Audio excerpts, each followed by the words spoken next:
Education portal पर ई service book updation का काम वर्तमान में प्रचलित है। इसे किस प्रकार से पूर्ण किया जाना है, आइए देखते हैं। सबसे पहले एजुकेशन पोर्टल के होम पेज पर जाकर हम डीडीओ लॉगिन से लॉगिन करेंगे।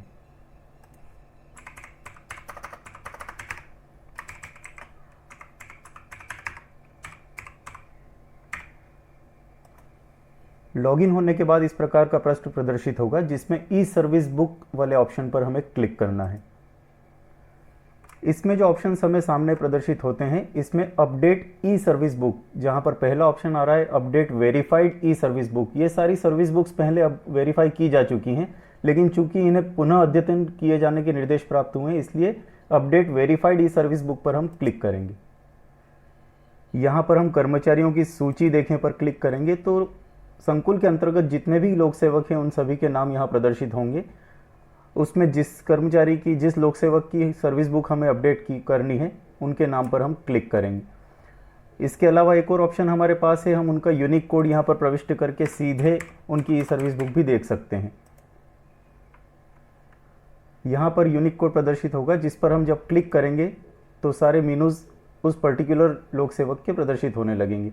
यहाँ पर हमें सबसे पहले जो प्रदर्शित हो रहा है व्यक्तिगत जानकारी। व्यक्तिगत जानकारी पर जब हम क्लिक करेंगे तो एक नया विंडो ओपन होना चाहिए। अगर नया विंडो ओपन नहीं होता तो यहाँ ऊपर की तरफ एक मैसेज प्रदर्शित होगा पॉपअप ब्लॉक्ड का, उस पर हम क्लिक करेंगे और यहाँ जाकर अलाउ पॉपअप, इस पर क्लिक कर देंगे। उसके बाद पुनः व्यक्तिगत जानकारी पर क्लिक करेंगे, नया विंडो खुलेगा संबंधित लोक सेवक का। उसमें उनके बारे में जो भी जानकारियाँ प्रदर्शित हो रही हैं वो सारी जानकारियाँ हम देखेंगे। जहाँ जहाँ हमें अद्यतन करना है उन जानकारियों को हम वेरीफाइड करेंगे। यहाँ पर विषय सभी का डालना आवश्यक है। यदि प्राथमिक शिक्षक है तो विषय में जनरल प्रविष्ट करना होगा। अब जैसे यहाँ हम देखेंगे ट्रेजरी कोड यहाँ पर संबंधित लोक सेवक का नहीं डला हुआ है, तो उसे हमें प्रविष्ट करना है। बाकी अगर कोई जानकारी आपको लगता है कि यहाँ पर अपडेट नहीं है तो उसे अपडेट करने के बाद व्यक्तिगत जानकारी को अपडेट करने पर क्लिक करेंगे। इस प्रकार से व्यक्तिगत जानकारी संबंधित लोक सेवक की अपडेट हो चुकी है। अब जो सेकंड मेनू है उस पर हम क्लिक करेंगे। शैक्षणिक योग्यता, अभिरुचि क्षेत्र एवं अन्य योग्यता, इसमें जो जानकारियाँ प्रदर्शित हो रही हैं उन्हें भी हम वेरीफाई करेंगे। अगर कहीं पर अद्यतन की आवश्यकता है तो उस पर क्लिक करेंगे और जानकारी को सुरक्षित करेंगे। इसी प्रकार से बाकी सारे मीनूज जितने प्रदर्शित हो रहे हैं यहाँ पर, गंभीर बीमारी, पुरस्कार या सम्मान का विवरण और ये सारे जितने मीनूज हैं, इनमें जहाँ भी आपको आवश्यकता परिलक्षित होती है अद्यतन करने की, वहाँ पर आप क्लिक करके उस जानकारी को अपडेट कर सकते हैं। खास तौर पर नामांकन का विवरण जहाँ पर हमें दिख रहा है तो इसे हमें आवश्यक रूप से अपडेट करना है।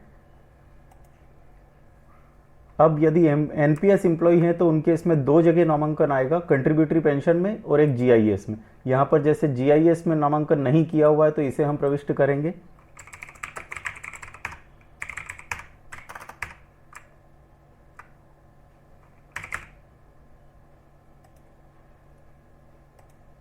इसी प्रकार से अगर कोई नॉन एनपीएस एम्प्लॉय हैं तो बाकी जितने भी नामांकन के प्रकार हैं उनके सारे अपडेट हमें करने हैं। अब यदि आपको फ़ोटो चेंज करना हो तो फ़ोटो अपलोड करेंगे। बाकी सारी जानकारियाँ पहले से ही अद्यतित हैं, इसलिए इन्हें करने की आवश्यकता आपको अगर परिलक्षित होती है तो करें, अदरवाइज़ इन्हें छेड़ने की आवश्यकता नहीं है। ये सब अपडेट होने के बाद अब उस लोक सेवक की जानकारी अपडेट हुई है या नहीं, ये देखने के लिए आप अपडेट ई सर्विस बुक वाले ऑप्शन में वेरीफाइड ई सर्विस बुक पर जाएंगे। यहाँ पर उस संबंधित लोक सेवक का नाम यहाँ नीचे ही नीचे प्रदर्शित हो जाएगा, जिसे आपने अभी हाल ही में अपडेट किया है।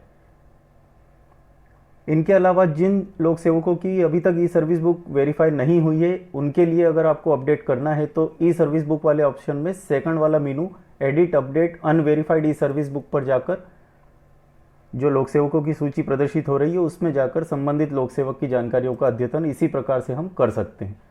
तो इस प्रकार से हमें ई सर्विस बुक समय सीमा में अपडेट करनी है। तो इस प्रक्रिया का अनुसरण करके आप ई सर्विस बुक को अपडेट कर सकते हैं। धन्यवाद।